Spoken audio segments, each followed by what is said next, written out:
Sa bawat araw na tila mabigat, Dialysis Philippines, di kailanman susuko agad. Laboratory na ako. Yan na. Bakit ngayon kaya ako sa 2,000? Tingnan ako tumalun sa third floor. May matagal sa bahay, kaya sinugod ako sa ospital. Doon lang nalaman na sobrang taas na ng kreya ko. Bumaba talaga yung timbang ko at the same time, nagmanas yung paa ko. Paano kung isang araw sabihin ng doktor, habang buhay ka ng lalaban para mabuhay? Ngayong episode, maririnig nyo ang tunay na laban ng may mga chronic kidney disease. Hello everyone! Magandang umaga! Welcome po sa ating podcast. Ang pag-uusapan natin ngayon ay kung ano ang buhay sa dialysis. Laban na walang atrasan. Kasama ko ngayon ang tatlo na patuloy na lumalaban sa chronic kidney disease. Kilalanin natin sila. Ako si Bonnie De Los Reyes, 8 years in dialysis. Ako nga pala si Juanito Lopega, 6 years in dialysis. James, 5 years dialysis. Ate, ako ang inyong host, Raymond Libang, 5 years po sa dialysis. Kamusta kayo ngayong araw? Good. Ayos lang naman. Okay lang. Kamusta? Gutom na. Kamusta? Ang aga natin nagsimula eh. Ngayong araw, sa podcast natin ngayon, magkakaroon tayo ng pag-uusap tungkol sa chronic kidney disease at para makapagbigay ng inspirasyon sa mga kapwa natin na lumalaban din sa sakit natin ng ganito. Unang tanong para sa inyo, ano ang chronic kidney disease? Ang chronic kidney disease para sa akin ay hindi lang naman ito sakit. Nakapaloob din dito yung lifestyle change. Ano ba yung lifestyle change? Nakapasok dito kung ano yung kinakain natin, yung iniinom, yun yung ginagawa natin araw-araw. At malaking factor to sa pagkakasakit ng isang tao. Yun, nice. Ikaw naman, Juanito, para Sa- sa'yo, ano ang chronic kidney disease? Chronic kidney disease sa akin, isa siyang another life journey bilang isang nagkasakit ng CKD. Di siya madali although pero sa mga pinagdadaanan mo, siya, kinakaya. Although mahirap pero go pa rin. Tama. So, Boss James, ano ang chronic kidney disease para sa'yo? CKD. Ayan eh, ano yan eh. Parang silent battle kasi yan. Yung alam nyo yung katawan kasi, iba-iba tayong nararamdaman. Yung iba kala mo walang sakit. Yung iba naman meron. Pero ang pagda-dialysis kasi talagang ano yan, hindi nahalata minsan sa katawan na nagda-dialysis pero sobrang hirap. Sobrang hirap. Kaya kailangan matatag ka talaga pag nagda-dialysis. Kaya yun ang, para sa akin ng CKD, ganyan, kailangan medyo matatag ka, financially, physically, emotionally, spiritually, lahat ng may li, pati physically. Kaya medyo, mahirap na, CKD, sobra. mahirap. Pinapagaan ko na lang, kasi talagang mahirap magkaroon ng CKD. Sobra. Tama naman yun. Kaya pag ganyan, kailangan natin si Jet Li. Okay. Para sa akin, CKD naman, syempre doon tayo, pagkasira ng kidney, syempre, na pangunahing dahilan ay high blood at diabetes. Sa case ko po, nasira yung kidney ko dahil sa unhealthy lifestyle at high blood. Ano naman ang nararamdaman nyo physically or naging symptoms nyo before kayo ma-diagnose na may CKD? Unahin naman kita, James. Ano sa'yo? Nung mga first, yung bago ako ma-diagnose, Oo. siguro bago ako ma-diagnose, medyo mahirap kasi denial pa eh. Ayoko pang tanggapin may sakit ako kasi akala ko immortal ako nun, hindi pa na. Siguro 1 month muna ako na, 1 month ako na bedridden. Kasi hindi ko alam kung ano yung sakit ko. Di ba, parang nagpa-party ka lang kahapon, bukas dialysis patient ka na. Kaya medyo hindi ko tanggap yung nangyari. Pero hindi ka emergency. Emergency. Emergency. Marami. Hindi ako makahinga. Muntik na ako matay kasi umakit na yung kreya ko sa 2,000. Muntik na ako tumalon sa third floor. Wala na ako sa sarili. Tapos doon na ako dinala sa hospital. Doon na ako na emergency. Kasi COVID noon, mahirap mahirap magpa-combine or sa Itasabi ka sa mga COVID eh. Oo. Kaya sabi ko, hindi ko alam kung kung papa-admit. Tapos ang hirap pa makahanap ng hospital. Oo. Kaya talagang hirap nun. Isang buwan. Kaya isang buwan ako halos isang buwan ako naka-bedridden. Kasagsagan din ng COVID. Manas na, hindi na ako makahinga. Lahat na ng symptoms. Kulang na nga lang tumalon ako sa building para matapos. Pero nung nag-dialysis naman ako, yun. Naging okay na. Yan ang maganda doon. Ikaw, Juanito, ano ang naging symptoms mo Sa akin naman, for CKD? kasi nasa trabaho ako, hindi ko siya pinapansin. Ang napansin ko doon na yung kunti na lang tapos yung visor ko, inaano ko lagi, sabi niya sa'yo, ba't parang dry mo ngayon?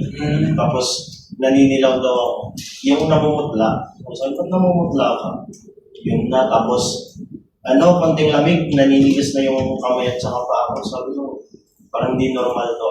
Yung nakatrigger na sa akin na magpa-laboratory ako, yung lagnat na pabalik-balik, siya. Yun. Ay, anong trabaho mo pala before? Ako, merchandiser sa Pure Gold. Yun, sa malamig ako.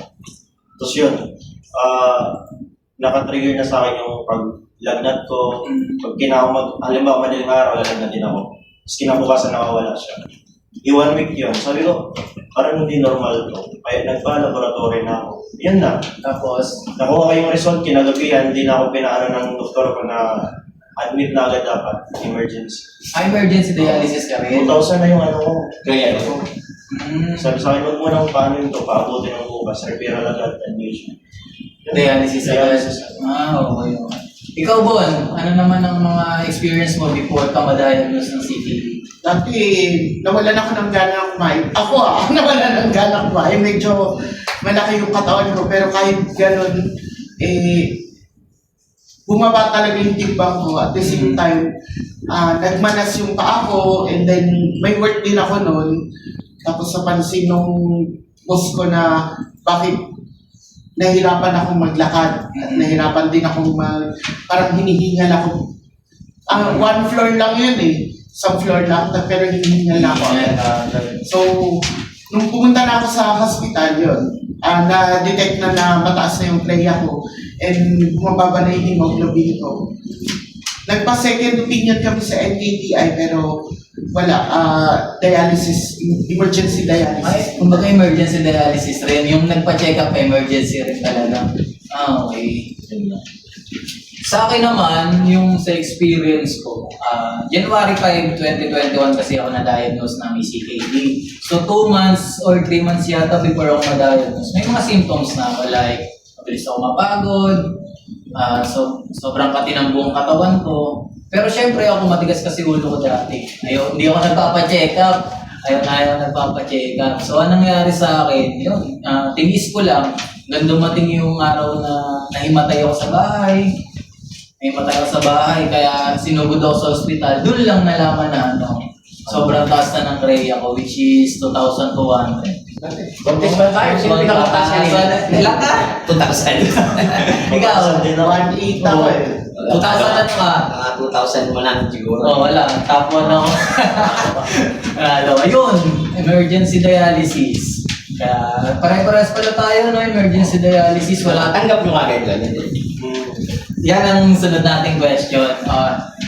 Kanina physically, ngayon punta tayo sa mentally. Ano ang naramdaman nyo nung nalaman nyo na may CKD na yan? Bon? Ako, noong una, hindi ko talaga matanggap kasi nasa peak ako ng career ko noon. Mataas yung ko noon. Hope high ako ng maganda yung career ko, maganda yung... Age of glory pala. Pero biglang bagsak dahil kahit anong taas ng iniin mo, pero kung yung health mo ko-compromise, wala ka talaga. So talagang mahalaga yung health is wealth. Talagang uunahin dapat yung health bago kung ano man yung dapat yung unahin. Kung pwedeng i-prioritize nyo yung health. Kasi actually sa ating mga Pilipino, less priority natin yung health. Hindi natin yung priority. Kapag magkukuha tayo ng insurance bakit importante kumuha nun? Kasi health yun Pero bakit most ng mga tao hindi? Kasi hindi naman namin priority. Nagiging priority lang siya kapag nagkasakit ka na. Katulad natin, nag-emergency dialysis tayo, naging aware tayo nung nagkasakit na tayo. Kaya tayo, di ba, maganda yung ginagawa nating awareness para ma-open up yung mind nila tungkol sa nangyayari sa atin. Yun. Ikaw, Bonito. Sa akin, hindi ko talaga siya natanggap kasi halos isang taon akong umiiyak pag nagda-dialysis ako kasi batak ako sa trabaho saka ko sa pamilya at saka trabaho lang talaga ako. Kaya nagtatanong talaga ako bakit ako diyan kung anong ginagawa ng ganitong sa akin. Kasi yung timeline kasi kakagraduate ko lang siyempre nangangarap na rin ako para future sana yung buhay ko tapos sa pamilya ko. Kaya yun, sabi ko, nakakatampo lang. Siyempre, graduate mo lang, tapos siyempre, nagtatrabaho ka na. Yun. Sabi ko kung hirap. Gusto ko na talaga, pakamatay ka na. Hindi ko talaga matanggap. Tapos yun, umiyak ako lagi. Pero okay na launa naman. Sa process. Natanggap. Ganda malaman natin kung ano yung ginawa mo, paano natanggap kasi maraming makaka-relate sa kanya. Sa akin noon, kasi depression at saka anxiety. Ang ginawa ko naman, nag-aaral ako na nag-aaral. Kaya, nung na-dialysis ako, nakatapos ako ng 2 short course. Pinaka-coping mechanism ko siya na matanggal lang yung anxiety ko. Kasi, kahit sa pag-CCR, di ko kaya. Magpapasama ako kay mama. Sabi ko, kailangan magpasama kasi pag madilim yung CR. Tapos, bubuksan ko pa lang yung ilaw. Pag makita ko ng madilim, wala na. Mahirapan ako uminom. Natatakot talaga ako. Panic attack siya. Ganun ako nahirapan. Ganun talaga ako rin nagaganit na panic attack. Ilang taon yun. Doon ako na Kaya, para malibang yung sarili ko, yun, nag-bike ako. Tapos, nag-aral na nag-aral. Ayun. Yun yung naging Kaya nga yung nakakabilib kay Juanito kasi napapanood ko yung mga video ni Juanito. Galing niya, nagbabike-bike. Kasi ako sa totoo lang, di ko na rin kaya mag-bike-bike. Kaya nakakabilib si Juanito, nakakapag-bike ka rin. Ikaw, Boss James? Mahirap talaga, tulad nung kay Bon, parang nasa kanina, Edge of Glory. Nasa real estate ako before kasi, nagbibenta ako condo. Ganda ng buhay mo nga, parang ganyan. Tapos kinabukasan dialysis patient ka na. And then, yun ang mahirap kasi dahil mga panahon na yun, walang ganito. Walang dialysis PH. Hindi tulad ngayon kasi, yung mga kapitbahay ko, aware na. Ngayon nagtatanong sa akin, ganito yung ihi ko, mabula na, sabi ko. At least may nape-prevent na dahil sa mga ganito-ganito natin. Akala ko nga, walang mangyayari. Pero marami nagme-message. Dahil sa ganitong programa ng dialysis PH na nakakatuwa. Ngayon, kung alam ko lang dati na ganito pala ang dialysis, hindi ako naging denial siguro, hindi ako na emergency. Mas marami na prevent sa kasi hindi niya, ang alam kasi natin dati sa dialysis, pag dialysis ka, masugi ka na eh. Sugi ka na talaga, no? Di ba? Kasi na makikita mo, kapit ba, dialysis na, pero wala na ngayon. Mga ganun yung mga logic ng mga tao Ilang before. araw ka lang, no? Yun. Kaya, syempre, maaaning ka talaga nun, sa bata mo pa. Ako, sa akin naman, syempre pare-parehas naman tayo halos, di ba? Nagkaroon tayo ng mga depression, anxiety. Ako, aminin ko, same tayo, Juanita, nagpapanik attack rin ako. Dati, nakakatulog ako ng madilim yung kwarto ko. Pero ngayon, hindi na ako nakakatulog ng madilim yung kwarto ko. Kasi yun nga, nagpapanik attack din ako. Kinakabahan din ako. Tapos yung nalaman ko na, yun nga, dialysis na ako. Talagang gumuho yung mundo ko. Siyempre, 28 years old lang ako nun yung na-dialysis ako. Kumbaga sa basketball, nasa ka pa kalakasan mo pa ng paglalaro, bigla ka may injury ng malala So, wala, talagang galit ako sa mundo. Siyempre, question ko rin yung Diyos, di ba? Lahat naman tayo siguro, halos na nasabi yun, nagalit tayo sa Kanya. Tinanong natin siya, bakit ako? Di naman ako masamang tao. Bakit ako yung binigyan mo ng ganitong karamdaman, di ba? Bakit hindi na lang yun lang. Pero syempre, siguro dahil na kay Lord din, baka may pa talaga tayo, may purpose pa talaga tayo. Siguro ito yung purpose natin, di ba, na kaya tayo nandito ngayon, nasa kan tayo para makapagbigay ng Word. inspirasyon, di ba, sa mga kapwa natin na nagsisimula pa lang sa May reason. sa pagdadialysis na tayo yung magiging lakas naman nila, di ba? Yung mga bago-bago. Tsaka yung mga, syempre, yung mga kababayan natin dyan na unaware sa sakit na CKD, na yung mga unhealthy yung mga ginagawa nila, pag napanood nila tong mga experience natin, di ba? Syempre, baka makatulong at magbago sila ng lifestyle. Di ba, di ba? Yes. So, Tama, tama. At sa huling katanungan, ito, pinakamaganda to. Pinaka-topic talaga natin. Paano nyo nagagawang magpatuloy sa kabila ng karamdaman? Ikaw muna, Boss James. Ayun, paano tayo magpatuloy? Siyempre, unang-una sa lahat, acceptance. Tama. Acceptance talaga yan. Kung hindi mo talaga ma-accept kung ano nangyayari sa'yo, hindi ka talaga makakakilos kahit anong gawin mo. Kasi pag dialysis ka na, unang-una hindi ka makakapagtrabaho. Hindi ka makakapagtrabaho, wala nang love life. Ilong lang. Meron. Hindi, Sa, iba, iba. sa dialysis PH. Yung talaga. Hindi, I mean, hindi. Isa ka talagang may mga, siyempre may mga nababasa ka pag ganyan, depression na talaga yan. Wala love life, wala trabaho, wala na Pero kasi darating talaga sa mga ganyang part. Kaya lang, ang unang-unang ginagawa natin dyan is acceptance lang muna. Acceptance. Tapos, nandun ka na sa pinaka-point na talagang walang-wala na. Siyempre talaga si Lord, hindi ka iwan ni Lord. Doon mo makikita. Amen. Actually, nung mga panahon din na yun, hindi ako iwan ni Lord. Kasi, darating ka sa point na nanay mo na talaga kasama mo eh. Wala. Kaibigan. Meron, no? Pero sa una, may mga kanya-kanyang buhay yan eh. Mga kaibigan mo solid na talaga, oh yes, pero may mga kanya-kanyang buhay yan. Hindi ka naman kasi katuloy niya na pang buhay kahit nga kapatid mo eh. Di ba? Siyempre may kanya-kanyang buhay yan. So, ang nandiyan sa'yo talaga nanay mo. Nanay mo, ikaw ang buhay niyan eh. Yun ang nakita ko ng mga panahon at saka si Papa Lord. So maraming naituro sa akin yan ng sakit na ito, paano mag-continue. Tama. Especially nung wala ka ng pera. Tapos basag na basag ka emotionally, di ba? Tapos parang, alam mo yung insecurities, everyday ka pinupunit.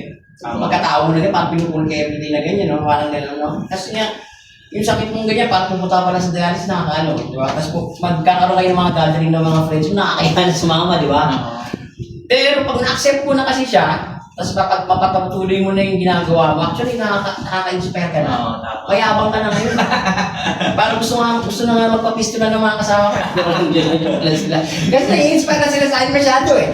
Sabi nila, parang gusto ko na rin magpapisto na. Parang normal ka na ulit. Left or right? Sabi ko na ganyan. Bili ka ng jacket sa akin ha. Sabi ko na ganyan, tinaloko ko yun. Pero kasi, nung na-accept ko na, tapos nakagawa na ako ng paraan paano masuportahan yung sakit ko. Actually, talagang mabalik naman lahat. Kasi ngayon, pag nakaka-inspire ka ng iba, basta pangatawanan mo lang. Kung ano yung ginagawa mo, pangatawanan mo lang, makaka-inspire ka eh. Sarap no? Sarap sa pig. Yes, parang, yan, gusto na nga nila magpapisto eh. So, nang-inspire na sila sa akin. Sige. Very good. Yun lang naman. Ikaw ka nito? okay, sa akin naman, family. Of course, Paano no. ko magpatuloy sa family ko. Kasi dati, nung wala pa akong sakit, iwas ako sa kanila eh. Feeling ko ayaw nila sa akin. Gusto ko mag-isa. Pero nung time na na-dialysis na ako nagkasakit, sila lang pala talaga yung kamp ko. Sila lang pala talaga yung mga lalapitan. Lahat ng kaibigan, so nawala. Pero pagdating sa pamilya, andyan tayo. So sila yung naging ko. Tapos, siyempre, ngayon, pinipilit natin lumakas, palakas, para ma-inspire naman sa ibang pasyente, lalo na sa mga kanya-kanya nating mga dialysis center. So yan, nakaka-inspire tayo. Sa amin din, may mga gusto na rin mag-bike dahil gusto rin mag-pista. Nakikita nila na, kasi minsan dadaan ako titimbang na ako sa dialysis center. Nakapang naka-jersey pa ako. Tapos, naano sila, ano kasi ito, parang gusto ko na rin mag-ganito. Ikaw, Bon. Yung sa akin naman is, nagpapasalamat din ako sa Dialysis PH kasi yung support na binigay nila sa atin malaki dahil yung binigay na binigyan tayo ng oportunidad na makapagbigay ng awareness sa ibang tao at makapag-aral, malaking bagay yun. Kasi yung katulad nun, yung mga ginagawa natin vlog, nagkaroon siya ng format. Hindi lang pala siya basta-basta nagbo-boom dahil meron pala talagang tamang proseso at binigyan tayo ng support ng dialysis PH dahil sa ginagawa natin at saka binigyan tayo ng malaking oportunidad na makapag-aware sa ibang tao. Ganda na. Kaya thank you, Dialysis PH. Sa akin naman, syempre unang-una kay Lord, thank you so much. If only dahil sa kanya, wala tayo ngayon dito. Syempre, tapos, totoo yun, yung sinabi ni Juanito na pamilya. Kasi ako dati, malayo rin ako sa pamilya ko dati. Parang, sa malayo, di mo alam kung bakit ka malayo. Pero syempre, love mo sila. Pero malayo yung love mo sa kanila. Pero ngayon, kumbaga dahil sa sakit na to, parang pinagbukulos ulit kayo, no? Pinatibay ka pa. Pinatibay kayo, mga kapatid ko dati, parang kagalit ko ngayon, nakakusap ko na dahil sa sakit ko. Kumbaga talagang sila yung ano mo yung pinagugutan mo na ng lakas ng loob no? Siyempre, legit yun, yung mga kaibigan mo nandyan lang. Pero siyempre, kapag sa mga kailangan na, pamilya mo talaga ang unang-una, di ba? Tapos ngayon, mas nagkaroon tayo ng purpose, di ba? Kasi nga, nagsisimula na tayong mag-video, mag-vlog dahil sa Dialysis PH. Nakaka-inspired na tayo ng mga ibang tao. Hindi naman lahat pasyente yung na-inspired natin, di ba? Kahit yung mga hindi pasyente na-inspired din natin kasi lagi nilang sinasabi na may sakit ka, pero nagagawa mo pa rin mag-inspire ng ibang tao. Ikaw pa mismo, di ba, no? Actually, nakagawa pa nga ako ng negosyo dahil dito sa Di ba? Parang nagkaroon pa ako ng break nung nag-dialysis pa ako. Hindi pwede yan kasi paano mo i-handle yung problema kung lagi mo na lang siyang opportunity. Kasi pag ginawa mo talagang, kung ako ba kasi, inisip mo na madilim yan. Pag inisip mo talagang madilim yan, pag pinasok mo Pero pag inisip mo maliwanag yan, iniwanag yan, promise yan. Parang gano'n lang din yan sa sakit natin. Hanapan mo ng opportunity, parang gano'n Sabi nga nila, when wonder closes, another one opens. Yun. So, maraming salamat. Kaya sa mga nanonood ngayon, kung ikaw man ay dumadaan sa sitwasyon, tandaan mo, hindi ka nag-iisa. Tuloy ang laban, kaya mo yan. Kami po ang Team Radical at maraming salamat sa mga kasama ko ngayon sa pag-share ng kanya-kanya naming kwento dahil ito ay magsisilbing inspirasyon at awareness sa ating CKD community. Pati na din sa mga taong walang sakit sa bato. Ngayon guys, chance nyo para i-promote ang kanya-kanya yung mga social media accounts. Saan ba nila kayo pwedeng mapanood? Ikaw, Bon? Follow me at Bonnie De Los Reyes, Facebook and TikTok. Bon. Ay, Balito, sorry. Okay, follow Juan Padayon sa TikTok and Facebook. Boss James. Kasi bago lang yung page ko. Pero ano na lang guys, yung treatment today, pakisupport na lang ang jacket ng ating mga CKD Warriors dyan. Yun lang. Siyempre, official partner tayo ng Dialysis PH and yun. Raymond po sa Facebook, CKD Monmon sa TikTok. Maraming salamat rin po pala sa Nepro Plus for giving us the opportunity na magamit yung facility nila para sa ating podcast for today. At syempre, Dialysis PH, maraming salamat po. Follow po kayo sa Dialysis PH, join po kayo, marami pong information doon, matututunan para sa kidney disease. At syempre, Project Can po, support niyo po yung Project Can. #Project Can. Muli, kami po ang Team Radical Podcast. Let's go!